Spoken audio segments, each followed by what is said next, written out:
मिर्जापुर नाम के गांव में लोग बहुत हंसी खुशी रहा करते थे। उस गांव में एक बहुत गरीब परिवार रहता था। उस परिवार में मोहन, उसकी बीवी लता और उनका 8 साल का बेटा चीकू रहते थे। मोहन को पीने की बहुत बुरी आदत थी। वो सुबह शाम बस शराब पीता और जुआ खेलता रहता था। मोहन की एक छोटी सी किराने की दुकान थी। मोहन कभी भी उस दुकान को ठीक तरीके से नहीं चलाता था और जितना भी थोड़ा बहुत उस दुकान से कमाता था वो सारी कमाई शराब पीने और जुआ खेलने में उड़ा देता था। वो रोज शराब पीकर लता को मारता था और उसे घर चलाने के लिए कोई पैसे नहीं देता था। एक रात लता और चीकू भूखे बैठे थे क्योंकि घर में खाने के लिए कुछ नहीं था। वो देर तक मोहन का इंतजार करते रहे। अचानक दरवाजे पर खटखटाने की आवाज आती है। माँ, लगता है पापा आ गए। वो जरूर हमारे लिए कुछ खाने को लाए होंगे। हाँ बेटा, अब हम सब मिलकर पेट भरकर खाना खाएंगे। लता जल्दी से दरवाजा खोलने जाती है। जैसे ही वो दरवाजा खोलती है तो देखती है कि मोहन के दोस्त मोहन को पकड़कर खड़े हैं और मोहन नशे की हालत में है। अरे भैया, इतनी रात को आप लोग? अरे भाभी जी, क्या बताएं, आज तो मोहन ने हद ही कर दी। इतनी शराब पी रखी थी कि इसे इतना भी होश नहीं था कि ये कहाँ पड़ा है। हम इसे चौराहे पर से उठा कर लाए हैं। अगर कोई गाड़ी वाला कुचल जाता तो बताओ, आप लोगों की तो जिंदगी खराब हो जाती। हाँ भाभी जी, बस आप लोगों का सोचकर हम इसे यहाँ ले आए, वरना तो इसका सबके साथ ऐसा व्यवहार है कि कोई इसकी मदद ना करे। मोहन के दोस्त मोहन को कमरे में ले जाकर लेटा देते हैं और वहाँ से चले जाते हैं। बेटा चीकू, आज हमें फिर से भूखा ही सोना पड़ेगा। मैं तेरे पापा के भरोसे तुझे और भूखा नहीं रख सकती। अब मुझे ही कुछ काम करना पड़ेगा। तू बस आज थोड़ी सी भूख बर्दाश्त कर ले। ठीक है माँ। चीकू और लता दूसरे कमरे में सोने चले जाते हैं। तभी मोहन नींद में बड़बड़ाने लगता है। थोड़ी देर बाद मोहन को होश आता है और वो खुद को अपने घर में पाता है। अरे ओ लता, कहाँ मर गई? मुझे बहुत तेज भूख लगी है। चल जल्दी से मेरे लिए खाना लेकर आ। लता बहुत गहरी नींद में सोई हुई होती है और उसे मोहन की आवाज सुनाई नहीं देती। मोहन 4-5 बार आवाज देता है पर लता नहीं उठती। मोहन गुस्से से लाल हो जाता है और कमरे में रखे एक मोटे से डंडे को उठाता है और दूसरे कमरे में जाता है जहाँ लता और चीकू सो रहे होते हैं। वो डंडे से लता को बुरी तरह पीटने लगता है। लता अचानक नींद से उठ खड़ी होती है।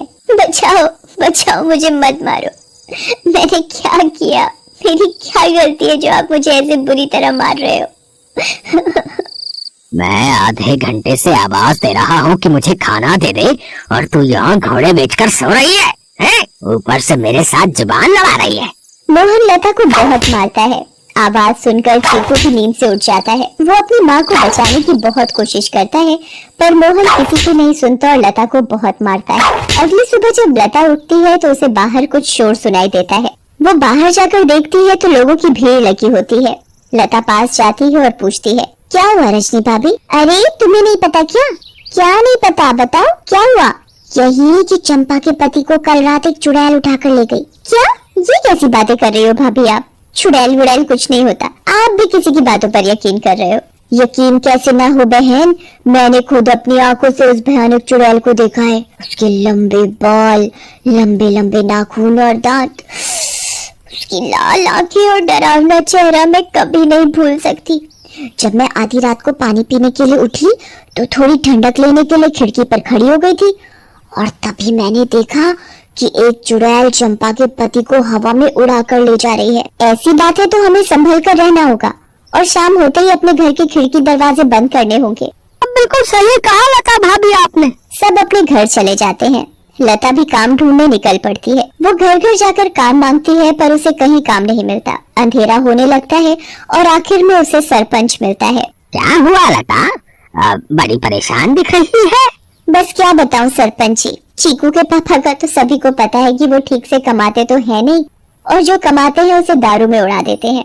इसीलिए मैं ही काम ढूंढ रही हूँ ताकि अपना और अपने बच्चे का पेट भर सकूं। ऐसी बात है तो मेरे पास एक काम है।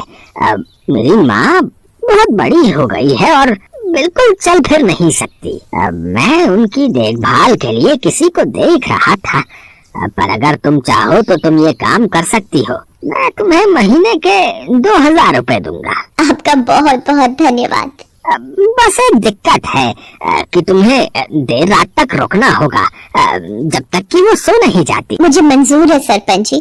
ये लो फिर 500 रुपए और कल से आ जाना। लता खुशी खुशी घर जाती है और ये बात चीकू को बताती है। दोनों बहुत खुश हो जाते हैं।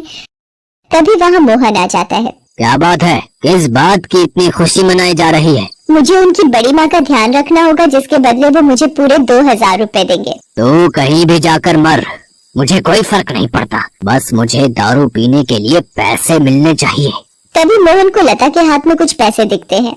मोहन वो पैसे लता से छीन लेता है। लता बहुत रोती है और अपने पैसे मांगती है, पर मोहन उसकी एक नहीं सुनता और दारू पीने चला जाता है। लता उन पैसों में से कुछ पैसे अपने पल्लू में पहले से ही बांध लेती है, जिसका वो घर का राशन ले आती है। उस दिन लता और चीकू पेट भरकर खाना खाते हैं, चैन की नींद सोते हैं। दूसरी ओर चुड़ैल का आतंक शुरू हो जाता है। वो आसमान से आती है और गांव वालों के घरों के ऊपर उड़ती रहती है। वो कभी किसी के घर के ऊपर तो कभी किसी और के घर के ऊपर अपनी शिकार की तलाश में उड़ती रहती है। अब मैं अपना शिकार करूंगी। किसको लेकर जाऊं आज अपने साथ? किसको? बहुत देर तक चुड़ैल को कोई दिखाई नहीं देता। लगता है इस गांव के आदमी बहुत चालाक हो गए। अब इन्होंने रात को निकलना ही बंद कर दिया। अगर ऐसा रहा तो मैं अपना शिकार कैसे करूंगी? किसको लेकर जाऊं अपने साथ? किसको लेकर जाऊंगी अपने साथ? तभी भोला रात को घर के बाहर आता है और रस्सी पर सूख रहे कपड़े उतार कर इकट्ठे करने लगता है। चुड़ैल की नजर भोला पर पड़ती है। मिल गया मेरा शिकार। चुड़ैल भोला पर हमला करती है। वो उसे एक हाथ से पकड़ती है और अपने साथ हवा में उड़ाकर ले जाती है। बचाओ, बचाओ, मुझे छोड़ दो, जाने दो मुझे। तू तो मेरा आज का शिकार है, ऐसे कैसे छोड़ दूं? तभी भोला की बीवी बाहर भोला को देखने आती है। उसे भोला घर के बाहर कहीं नहीं दिखता, पर फिर उसकी नजर ऊपर जाती है और वो देखती है कि चुड़ैल उसके पति को लेकर जा रही है। रेखा ये सब देखकर बेहोशी हो जाती है और सुबह जाकर उसे होश आता है। होश आते ही वो अपने पति को हर तरफ ढूंढने लगती है, पर वो कहीं नहीं मिलता। वो यहाँ वहाँ पागलों की तरह भागती है और चिल्ला रही है। तभी गांव के लोग इकट्ठे हो जाते हैं। क्या हुआ रेखा भाभी? अगली सुबह जब लता उठती है तो उसे फिर से घर के बाहर कुछ लोगों का शोर सुनाई देता है। लता बाहर जाती है। क्या हुआ रजनी भाभी, आज किस बात का शोर हो रहा है? अरे लता, कल रात चुड़ैल रेखा के पति को उठाकर ले गई। रेखा का तो रो रो कर बुरा हाल है। बेचारी रेखा भाभी। पर मुझे ये समझ नहीं आ रहा कि वो चुड़ैल हर रात किसी के पति को ही क्यों उठाकर ले जाती है। सही कहा लता भाभी, हमें इस बात का जल्द से जल्द पता लगाना होगा। सभी लोग मिलकर एक तांत्रिक के पास जाते हैं और सारी बात बताते हैं। मैं अभी पता लगाता हूँ कि ये चुड़ैल चाहती क्या है। ओम ह्रीम क्लीम चामुंडाय विच्चय नमः। ओम ह्रीम क्लीम चामुंडाय विच्चय नमः। तांत्रिक ध्यान लगाता है और उसे वो चुड़ैल दिखाई देती है। ये कोई साधारण चुड़ैल नहीं है, बहुत खतरनाक चुड़ैल है। इसे कब्जे में करना या खत्म करना मेरे बस की बात नहीं। पर हाँ, एक बात मुझे पता चली है कि ये बस आदमियों को ही नुकसान पहुंचाती है। इससे औरतों या बच्चों को कोई खतरा नहीं, और इसकी शक्तियाँ रात को ही काम करती है। दिन में ये हम लोगों की तरह एक मामूली इंसान जैसी बन जाती है। बस मैं अपनी तांत्रिक विद्या से इतना ही पता लगा पाया हूँ। सब लोग अपने अपने घर चलने लगते हैं। तभी लता बोलती है, मेरे पास एक सुझाव है, अगर वो काम कर जाए तो। वैसे आप लोग मेरी बात सुनकर हंसेंगे, पर इसके अलावा कोई और तरीका नहीं दिख रहा इस चुड़ैल से बचने का। भाभी आप बताओ तो सही, पता चला अगला नंबर मेरा ही है। मैं अभी मरना नहीं चाहता। अंधेरा होने के बाद अगर सभी आदमी औरतों का भेष बनाकर रहे तो वो चुड़ैल किसी भी आदमी को औरत समझकर नहीं लेकर जाएगी। लता की बात सुनकर सब हंसने लगते हैं, पर बाद में सबको लता का ये सुझाव सही लगता है और सब अपने अपने घर चले जाते हैं। लता भी अपने घर चली जाती है। वो मैं कह रही थी कि गांव में चुड़ैल का आतंक बहुत बढ़ रहा है। वो हर रात एक आदमी को ले जाती है। तो गांव वालों ने तय किया कि सब आदमी अंधेरा होते ही औरतों के कपड़े पहन लेंगे, ताकि वो चुड़ैल उन्हें औरत समझकर छोड़ दे। तेरा दिमाग तो ठिकाने है या पागल वागल हो गई है? कोई बेवकूफ होगा जो ऐसा करेगा। मोहन लता की एक नहीं सुनता और चला जाता है। लता भी सरपंच के घर उनकी माँ की देखभाल के लिए चली जाती है। लता का पूरा दिन बहुत अच्छे से निकलता है। फिर रात हो जाती है और लता अपने घर के लिए निकल पड़ती है। दूसरी ओर गांव के सभी आदमी अंधेरा होते ही औरतों का भेष बना लेते हैं। लता जब अपने घर वापस जा रही होती है तो उसे आसमान से चुड़ैल आती दिखती है। लता बहुत डर जाती है और पेड़ के पीछे छुप जाती है। तभी वहाँ से मोहन गुजर रहा होता है। हे भगवान, अब मैं क्या करूँ? अब तो ये चुड़ैल इनको ले जाएगी, मैं इनको कैसे बचाऊं? मिल गया मुझे मेरा शिकार। चुड़ैल उड़कर मोहन को पकड़ लेती है। बचाओ बचाओ, कोई मुझे इस चुड़ैल से बचाओ। चुड़ैल मोहन को लेकर हवा में उड़ने लगती है। तभी लता दौड़ कर आती है, चुड़ैल का पैर पकड़ लेती है। चुड़ैल लता को देखकर वापस जमीन पर उतर जाती है।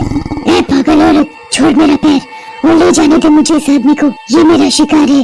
नहीं, मैं तुझे नहीं छोड़ूंगी। मैं तुझे अपने पति को नहीं ले जाने दूंगी, चाहे इसके बदले मुझे अपनी जान ही क्यों न देनी पड़े। चुड़ैल बहुत कोशिश करती है पर लता उस चुड़ैल के पैर को नहीं छोड़ती। छोड़ मेरा पैर, मेरी पायल टूट जाएगी, दूर है मेरी पायल से, मेरी पायल मेरी जान है।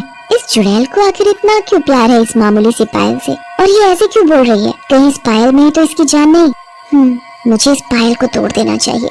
लता उस पायल को तोड़ देती है। चुड़ैल आग में जलने लगती है। ये तूने क्या किया? मेरी पायल में ही मेरी जान थी और तूने वही तोड़ दी। चुड़ैल उस आग में खत्म हो जाती है। अब मुझे माफ कर दो लता, मैंने हमेशा तुम्हें मारा पीटा और आज तुमने ही मेरी जान बचाई। उस दिन के बाद से मोहन बदल जाता है। वो अच्छे से काम करता है और अपने परिवार का ध्यान रखता है और कभी शराब नहीं पीता। गांव वालों को भी उस चुड़ैल से हमेशा के लिए छुटकारा मिल जाता है और सब हंसी खुशी रहने लगते हैं।